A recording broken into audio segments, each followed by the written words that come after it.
नमस्कार, मैं जयकृति योगी आप सभी दर्शकों का अन्नदाता कार्यक्रम में स्वागत करती हूं। अच्छी प्रजातियों के अधिक फलन देने वाले फल वृक्षों को देखकर किसान अक्सर ये सोचते हैं कि शायद ऐसे और पौधे हमारे पास होते तो बागवानी से अच्छा मुनाफा होता।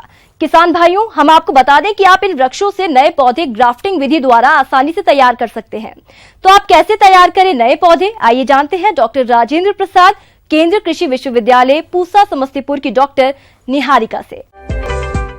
हम किसी भी पौधे को दो तरह से उगा सकते हैं, या तो बीज से या कायिक, मतलब पौधे के ही किसी अंग से हम जिसको उगाते हैं उसे कहते हैं कायिक प्रबंधन। कायिक प्रबंधन में से एक प्रकार होता है जिसको कहते हैं ग्राफ्टिंग, मतलब कलम बनाना। कलम बनाने का तरीका बहुत तरह का होता है। जड़ बनाने के लिए इस्तेमाल कर रहे हैं वो पौधा वो होता है जो इस एरिया में बहुत अच्छा ग्रो करेगा, उसकी जड़ अच्छी होगी, वो अगर बहुत ज़्यादा हवा की गति है उसको बर्दाश्त कर सके। ये ज़रूरी है हमारा रूट स्टॉक, उसको इंग्लिश में हम रूट स्टॉक कहते हैं। ये खासियत होती है रूट स्टॉक की। और जो सायन है, जो कलम हम लगा रहे हैं, उसकी खासियत ये होती है कि उसको हम जनरली उसके लिए यूज़ करते हैं जिसमें हमें फ्रूट अच्छा हो, जिसके फल की गुणवत्ता को देख के हम चूज़ करते हैं सायन को, और रूट स्टॉक को चूज़ करते हैं। वैसे उसका चयन मेरा होगा इस स्थिति में कैसे ये सरवाइव करेगा। और सायन का जो होता है, सायन मतलब जो कलम होता है उसकी विशेषता होती है कि उसमें फल कितना अच्छा देगा वो देख के हम चयन करते हैं। ये दो वैरायटी का भी दो किस्मों से कर सकते हैं, या एक किस्म का एक पे एक कर सकते हैं। इसके अलावा पौधे में चीरा लगाने के लिए एक छोटी चाकू स्केटी है। कलमों को बांधने के लिए पॉलीथीन की आवश्यकता होती है। बीनियर ग्राफ्टिंग में दो तरह के पौधे होते हैं। पहला पौधा होता है मूल वृंत, यानी वो पौधे जो कि आप बीज के द्वारा तैयार करते हैं। दूसरा है सांकुर डाली। सांकुर डाली पौधे की उस कलम या शाखा को कहते हैं जिसको दूसरे वृक्ष या पौधे से काट कर लाते हैं। हम अब आम की बात करें, आम में साइड ग्राफ्टिंग करते हैं। जो हम ठंडी सीजन में जो जितने भी फ्रूट्स होते हैं, जैसे कि हमारा सेब हो गया या नाशपाती हो गया, इन सब में हम लोग करते हैं टंग ग्राफ्टिंग। तो सबका तरीका अलग अलग है। अगर आप उसको काटने का तरीका होता है, अगर हम अमरूद में आते हैं, अमरूद में हमको कैसे करना है ग्राफ्टिंग, उसमें तरीका होता है वेज ग्राफ्टिंग। वेज कहते हैं जो हमारा रूट स्टॉक है उसके बीच में एक कट डालते हैं, ठीक है। ग्राफ्टिंग नाइफ से हम पहले एक कट मारेंगे, ठीक है। फिर हम वो उस पौधे पे जाएंगे जहाँ से हमको सायन लेना है, उसमें सिकेटियर से एक तना काट लेंगे, उसके बाहर के पत्ते को हटा देंगे और उसमें एक कुल्हाड़ी जैसा जो नीचे शेप होता है, तलवार जैसा, वैसा बना के और उसमें डालेंगे। जो कटा हुआ हमारा पहले से रूट स्टॉक था उसमें डालेंगे और दोनों को पॉलीथीन टेप से, या वैक्सिंग हमारा आता है, वैक्सिंग टेप आता है, ग्राफ्टिंग टेप आता है, उससे हम लोग बांध देते हैं। कि दोनों का मिलन बहुत ज़रूरी है, क्योंकि अगर दोनों का मिलन नहीं एक होगा तो दोनों एक पौधे के रूप में बनके आबाद में नहीं आएंगे। ग्राफ्टिंग का कंसेप्ट यही है कि दो पौधे को मिला के एक पौधा बनाना। जब हमारा ग्राफ्टिंग हो गया, हम देख रहे हैं लगभग 1-1.25 महीने बाद पौधा एक तैयार हो जाता है। अब इसको हमको हटाना कैसे है, हम बहुत आराम से पॉली बैग में से रूट स्टॉक को हटाएंगे, उसके साथ जो मिट्टी का जो बॉल होता है उसके साथ हटाएंगे। और कभी कभी हम लोग पॉलीथीन के साथ ही मेन प्लांट में ट्रांसप्लांट कर देते हैं, उसको मिट्टी में ढक देते हैं। और जब पूरा पौधा होने लगता है फिर धीरे धीरे मिट्टी, हम अपने पॉलीथीन को धीरे धीरे वो डिग्रेड हो जाता है। जो अगर डिग्रेडेबल आपका पॉलीथीन बैग है, तो अगर डिग्रेडेबल नहीं है तो वो सॉइल में प्रॉब्लम क्रिएट करेगा। तो इससे अच्छा क्या है कि हम लोग अर्थ बॉल कहते हैं, मिट्टी के उसके साथ ही, बॉल के साथ ही हम जड़ के साथ उठाते हैं। और हमारा दिक्कत यहाँ नहीं है कि जड़ टूटे, क्योंकि रूट स्टॉक जो होता है हम ऐसा लेते हैं जिसकी जड़ बहुत अच्छी होती है, उसमें ढेर सारे ब्रांचेज होते हैं। तो हम आराम से पॉलीथीन को कट करते हैं, दो तरफ का कट लगाएंगे, उसको पॉलीथीन बाहरी सतह से हटाएंगे, हमें अर्थ बॉल मिल जाएगा। उसके साथ हम मेन प्लांट में, मेन सीड में जाके, प्लॉट में जाके ट्रांसप्लांट कर देते हैं। कलम बनाने का सबसे अच्छा फ़ायदा ये है, सबसे ज़रूरी ये है कि किसी भी पौधे में अगर आप बीज से करेंगे तो आपको लगभग 7 से 8 साल वो फलन देगा, उसके बाद ही देगा, उससे पहले वो नहीं देगा। कलम में क्या होता है, 3 से 4 साल में आपको पहला फल प्राप्त हो जाता है। दूसरी बात, अगर हम बीज से करते हैं तो आपको क्वालिटी मेंटेन होगा ये ज़रूरी नहीं है, बीज में बहुत भिन्नता आ जाती है, लेकिन कलम में सारे पौधे आपको एक तरह के तैयार होते हैं और हमारा पौधा ग्रो कर। लेकिन एक चीज़ का बहुत ध्यान रखना है कि हमें देखना है कि दोनों के बीच का जो रिएक्शन है कभी जाके बाद में ख़राब ना हो। तो हमें लगभग वेट कर लेना चाहिए 2 महीने का कि अच्छे से मिलन हो जाए। हमें तुरंत अगर हटाने से मेन पौधे में जाके दिक्कत हो सकती है। तो हम बहुत अच्छे ग्राफ्टिंग में बहुत वैरायटी रिलीज़ हो चुकी है, काफ़ी वैरायटी हुई है। जैसे कि अगर बहुत सारी वैरायटी, अगर हम बहुत बार होता है कि जैसे सेब का खुशबू चाहिए गुआवा की गुणवत्ता चाहिए तो हम सेब पे कर सकते हैं, अमरूद का। ये सब के फायदे हैं। अगर हम उसमें जाएं, फल में जाएं, तो एप्पल पे पियर का कर रहे हैं, एप्पल पे अब आजकल स्ट्रॉबेरी पे करना चाह रहे हैं हम, दूसरे बेरीज का, वो भी हो रहा है। एक प्लांट में 1000 कलम बनाया जाता है, मतलब एक प्लांट से 1000 हम पौधे तैयार कर सकते हैं। ये बहुत खासियत है कलम बनाने की। सोयाबीन की खेती प्रदेश के कई किसान करने लगे हैं, तो हमारे जो किसान भाई इस समय सोयाबीन की खेती करना चाहते हैं तो वे इसकी अधिक उपज देने वाली प्रजातियों का चयन कर किस तरह करें, उन्नत तरीके से खेती, इस बारे में उचित सुझाव दे रहे हैं।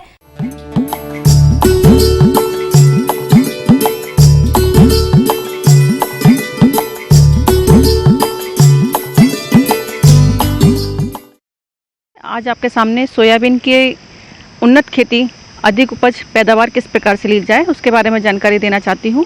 बुआई का समय आ गया है और बरसात कई जिलों में हो गई है और कई जगह पे होने वाली है। अब मैं किसान भाइयों को बताना चाहूँगी कि कौन कौन सी किस्मों का चुनाव करें। एक JS 9305 है, ये 90 से 95 दिन की फसल है, करीब 20 से 25 कुंटल प्रति हेक्टेयर इसकी उपज है। एक अन्य किस्म है 9560, ये भी 80 से 85 दिन की फसल है, 20 से 25 कुंटल इसकी उपज आती है 1 हेक्टेयर में किसान भाइयों। और हमारी किस्म है RBS 2001-4, ये करीब 85 से 90 दिन की फसल है। एक किस्म आती है NRC 37, ये 95 से 110 दिन की फसल है। और एक है JS 335, ये करीब अपनी 95 से 100 दिन की फसल है और 25 से 30 कुंटल प्रति हेक्टेयर उपज देती है। इस प्रकार किसान भाई अपने मौसम के अनुसार, अपनी जगह के अनुसार, अपनी सुविधा के अनुसार किस्म का चयन करें। किसान भाइयों, ये थी सोयाबीन का अधिक उत्पादन देने वाली उन्नतशील किस्में। इसके अलावा आप सोयाबीन के लिए उचित भूमि का चयन कर खेत की तैयारी और संतुलित मात्रा में खाद उर्वरक प्रबंधन कैसे करें, आइए जानते हैं। तो सबसे पहले कौन सी भूमि का चयन करें। भूमि के चयन के लिए बलुई दोमट मिट्टी अच्छी होती है, जिसमें कार्बनिक पदार्थ की मात्रा अच्छी हो, ऐसी भूमि का चयन करना चाहिए।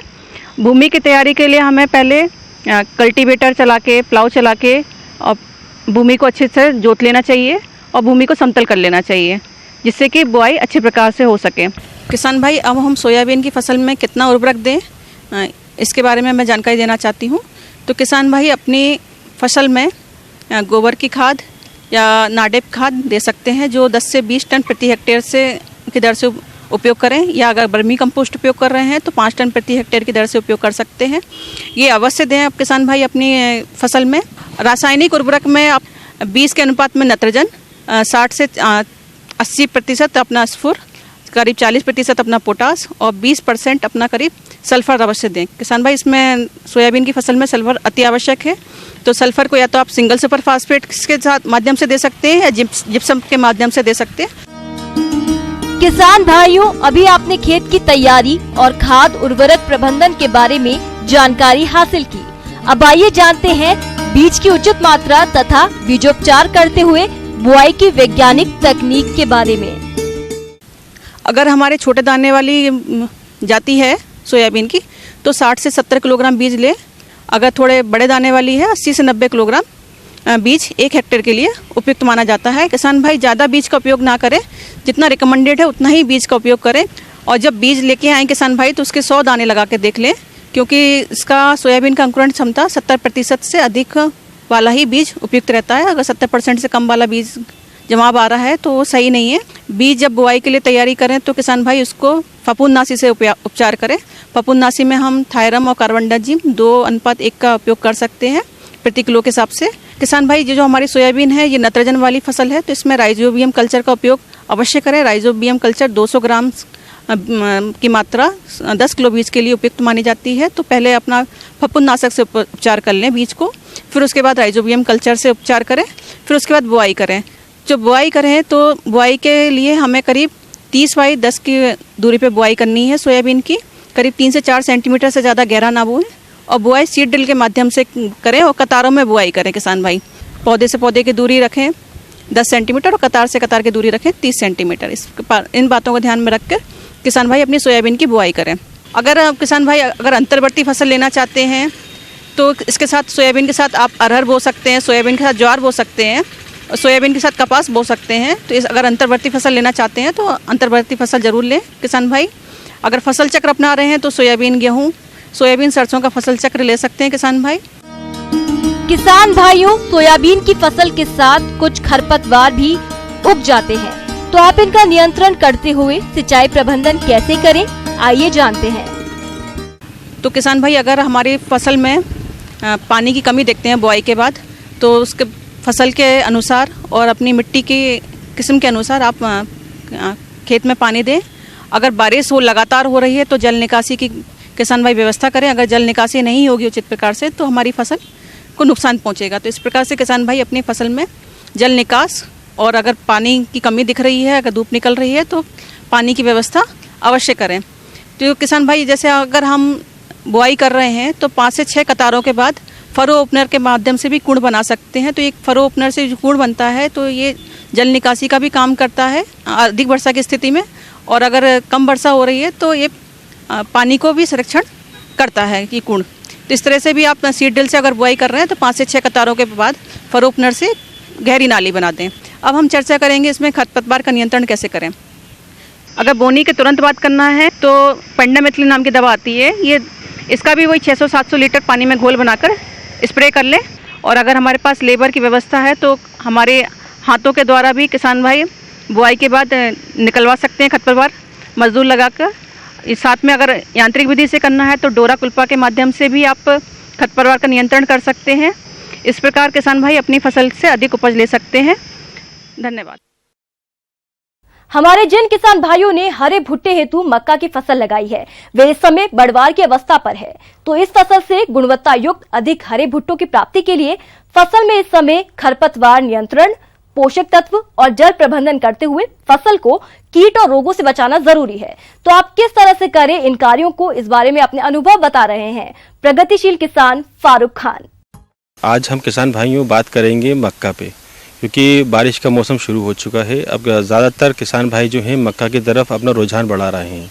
तो किसान भाई, मैंने जो मक्का लगाई है वो लगाई है मैंने 5 एकड़ के अंदर, और इसके अंदर ध्यान ये रखना चाहिए किसान भाई, मैंने ये जो लगाई है मक्का, मैंने कतार से कतार की दूरी 50 सेंटीमीटर रखी हैगी, जो हाईब्रिड हैगी। नाली से नाली की दूरी जो रखते हैं वो अपन 30 सेंटीमीटर करीब रखते हैं। किसान भाइयों, मक्का की फसल से अधिक और गुणवत्ता युक्त हरे भुट्टों की प्राप्ति के लिए आप फसल में सिंचाई प्रबंधन, खरपतवार नियंत्रण और उर्वरक प्रबंधन कैसे करें, इसकी जानकारी कुछ इस प्रकार से है। भाइयों, अब हम बात करेंगे सिंचाई प्रबंधन के लिए। सिंचाई प्रबंधन जो मैंने करी है वो इस प्रकार करी है कि मेरी जो पहली सिंचाई थी वो 25 से 30 दिन के बीच में मैंने पहली सिंचाई करी। दूसरी जो मेरी सिंचाई थी वो थी 55 से 60 दिन के बीच के अंदर, और तीसरी जो सिंचाई है वो मैं करूँगा 75 दिन से 80 दिन के बीच के अंदर। और अगर आपका, जैसे कि किसान भाइयों, अगर आपकी वर्षा कम हो रही है, बोया है मक्का, उसमें जल भराव के लिए जो मैंने व्यवस्था करी है उसके बारे में आपको बताऊंगा। उसके लिए मैंने क्या करा है, मैंने नालियाँ बना दी हैं, जिसकी वजह से अगर वर्षा अगर ज़्यादा होती है वहाँ पानी जमने की स्थिति में वो नालियों के द्वारा पानी पूरा निकल जाता है। तो इससे ये आसानी रहती है कि हमारी मक्का ख़राब नहीं होती है। एक हानि ये होती है कि इसमें खरपतवार ज़्यादा उगता है, जिसकी वजह से हमें समय समय पर निदाई करवाते रहना चाहिए। जो मैं निदाई करवाता हूँ मैं उसके क्या बताना चाहता हूँ आपको। उसके अंदर जो मैंने पहली निदाई करवाई, जो उसके अंदर खरपतवार के लिए, वो 25 से 30 दिन के बीच में करवाई। किसान भाइयों, अपन जो हैं किसान भाइयों, वो जो निदाई करवाते हैं वो अपन हल से करवा सकते हैं वो, या खुरपी से करवाना चाहिए। खुरपी करवाने से ये होता है कि पेड़ के आसपास का कचरा पूरा निकल जाता है, जो भी खरपतवार होता है। और जब हम 55 से 60 दिन के बीच में जब हम चलाते दूसरी करेंगे, हम निदाई करते हैं, तो उसके अंदर हमें उसके पेड़ के ऊपर मिट्टी चढ़ा देना चाहिए, जिसकी वजह से पेड़ आड़ा ना हो, क्योंकि उस टाइम पेड़ की हाइट बढ़ जाती है, जिसकी वजह से आड़े गिरने की पेड़ के चांसेस हो जाते हैं। किसान भाई, अब हम बात करेंगे खाद उर्वरक की। तो मैंने जिस तरह अपने 5 एकड़ में खाद डाला हैगा उस तरह आपको मैं बताता हूँ। नाइट्रोजन जो है मैंने डाली है 100 किलो प्रति हेक्टेयर, और फास्फोरस जो हैगा 60 किलो प्रति हेक्टेयर, और 30 किलो प्रति हेक्टेयर अपना पोटास हैगा। इसकी जो पूरी मात्रा है वो अपन को आधी डालना हैगी। बोनी से पहले डाल दें तो ज़्यादा अच्छा रहेगा, खेत में मिल जाती है वो। उसके बाद जो भी अपनी प्रथम निदाई होती है उसके बाद इसकी आधी मात्रा प्रथम निदाई के बाद डाल दें, और तीसरी और चौथी निदाई के अंदर सिर्फ नाइट्रोजन का इस्तेमाल करते हैं, हम सिर्फ नाइट्रोजन डाल दें। और जब इसमें भुट्टे बनना शुरू हो जाते हैं तब उसके अंदर पोटास की मात्रा डाली जाती है। डालने की विधि कुछ इस प्रकार हैगा कि जो अपन का पेड़ होता हैगा जो पेड़ होता हैगा उसके आसपास निंदाई करके उसके आसपास गोल घेरा बना के उसे तकरीबन 1.5 से 2 इंच दूर पेड़ से डालते हैं पर खाद। उससे क्या होता है कि उसकी जड़ों तक खाद पहुंच जाता हैगा। किसान भाइयों, मक्का की फसल को कीट और रोग अधिक नुकसान पहुंचाते हैं, तो आप इसकी पहचान कर नियंत्रण कैसे करें, आइए जान लेते हैं। किसान भाइयों, मेरी जो फसल है इस वक्त हो चुकी है 45 से 55 दिन की मक्का की। अब हम बात करेंगे कीट की ऊपर। इसमें पहले आता है अपना मऊ जो लगती है वो पूरे पत्तों को नीचे से ऊपर तक लग जाती है, जिसकी वजह से पत्ते सूखने शुरू हो जाते हैं, वो पूरे रस चूस लेती है। उसके नियंत्रण के लिए हमें क्लोरोपेरिफास का स्प्रे करना चाहिए। क्लोरोपेरिफास का स्प्रे करें आप, या फिर 2 लीटर क्लोरोपेरिफास पानी में मिला के 500 लीटर पानी के अंदर मिला के प्रति हेक्टेयर के हिसाब से उसके अंदर नालियों के द्वारा अपन उसको छोड़ देते हैं। उससे ये होता है कि नालियों के द्वारा डालने से उसके अंदर भी वो कंट्रोल कर सकती है। बाद में मरतबा क्या होता है कि पेड़ बड़ा हो जाता हैगा, वो मऊ जो है नीचे की तरफ लगती है, जैसे जड़ में लग गई तो वहाँ तक अपना स्प्रे का नहीं पहुँच पाता हैगा। तो उससे कंट्रोल के लिए हम इसको मिला के पानी के द्वारा अगर हम इसको नाली के अंदर छोड़ देते हैं तो जितना पानी द्वारा लगेगा वो पूरा मर जाएगा। किसान भाइयों, अब हम बात करेंगे जो इसमें दूसरे कीट जो आता हैगा वो है तना छेदक। वो तने में घुस जाता है और तने को बिल्कुल अंदर से बिल्कुल खोखला कर देता है। अगर हम उसको तने को छोड़ के फाड़ के देखेंगे तो अंदर से वो आपको इल्ली जैसी दिखेगा आपको। इसके ये नुकसान होते हैं कि ये जो हैगा पूरी फल या अपनी जो मंजरी निकलती है उसको खा जाता है। ये जब वो पीली पड़ जाती है उसकी वजह से उसमें ग्रोथ नहीं आ पाती हैगी और जो भुट्टे का जो है हमारे वो नहीं आ पाते हैं उसके अंदर। उसके नियंत्रण के लिए आपको डाइक्लोरोफास 650 ml दवा प्रति हेक्टेयर 800 लीटर पानी के अंदर मैंने इसमें छिड़काव करा है, तो इसमें छिड़काव करना चाहिए आपको। किसान भाइयों, अभी जो मक्का हैगी वो 45 से 55 दिन की हो चुकी है मेरी मक्का, और इसमें जो मुझे रोग आ रहे हैं मैं उसके बारे में आपको बताना चाहूँगा। उसमें जो आते हैं रोग आता है डट्ठल झुलसा, वर्ण झुलसा। हाँ, इससे जो हैगा फंगस टाइप की आ जाती है उसके अंदर, पेड़ के अंदर। वो पेड़ जो हैगा वो पीला पड़ने लगता हैगा।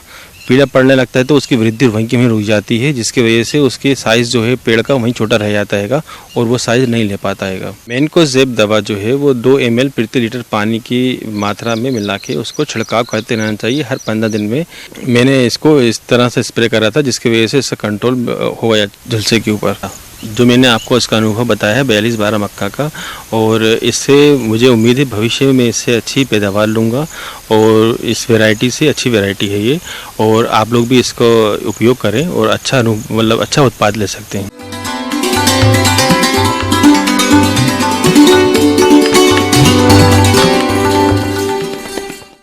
अन्नदाता हेल्पलाइन निशुल्क फोन संपर्क सेवा के माध्यम से आपके द्वारा पूछे गए प्रश्नों में से 1 या 2 महत्वपूर्ण प्रश्न को हम अपने कार्यक्रम में शामिल करते हैं। इसी के तहत आज का चयनित प्रश्न और उसका जवाब इस प्रकार है। निःशुल्क अन्नदाता हेल्पलाइन में आज हमने जिस प्रश्न को शामिल किया है उससे पूछा है गांव बरगवा, जिला समस्तीपुर के रमेश कुमार ने। आपने मिर्च की फसल में कीट और रोग नियंत्रण पर जानकारी चाहिए है, तो इसके लिए देखिए कार्यक्रम का यह अंश। सब्जियों का काफ़ी उत्पादन होता है जिसके अंदर मिर्च की मुख्य फसल है। मिर्च का अच्छा उत्पादन लेने के लिए अपने को इसको जो कीट और रोग हैं उनको मैनेजमेंट करना पड़ता है। मिर्च की फसल में लगने वाले रोगों में एक है पर्ण कुंचन रोग। तो किसान इस रोग की सही पहचान कैसे करें और समय रहते इसकी रोकथाम के लिए कौन सी दवा का प्रयोग करें, इसके अलावा रोग से बचाव के लिए कौन कौन से उपाय को अपनाएं, इस बारे में जानकारी के लिए मिलते हैं।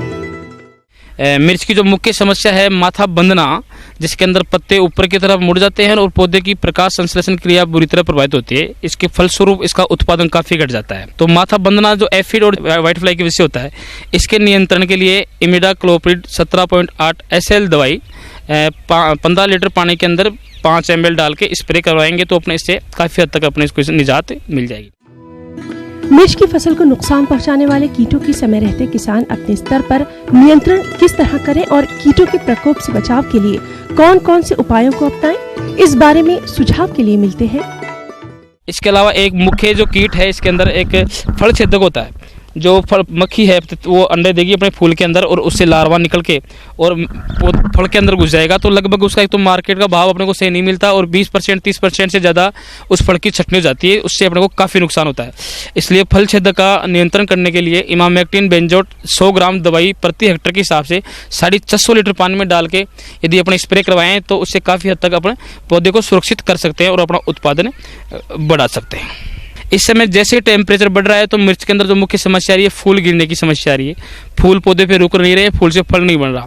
इस समस्या के निदान के लिए प्लानोफिक्स 4 ml 15 लीटर पानी में डाल के अपने स्प्रे करवाएं तो इस समस्या से काफ़ी हद तक इसका निजात अपने पा सकते हैं। तो इसकी एक मुख्य बीमारी है डाईबैक।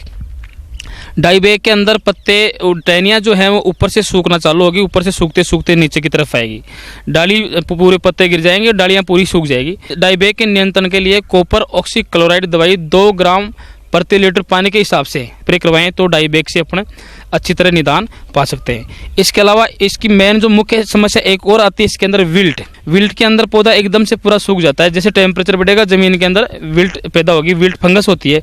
उसके निदान के लिए कार्बेंडिजम 50% 2 ग्राम प्रति लीटर पानी के हिसाब से स्प्रे करवाएं तो अपन इसमें जो विल्ट है उससे निजात पा सकते हैं। हम उम्मीद करते हैं कि आज का कार्यक्रम आप सभी दर्शकों के लिए उपयोगी रहा होगा। किसान भाइयों, अन्नदाता आपकी सेवा के लिए संकल्परत है। कृषि संबंधित समस्या एवं सुझावों के लिए आप हमें इस पते पर संपर्क कर सकते हैं।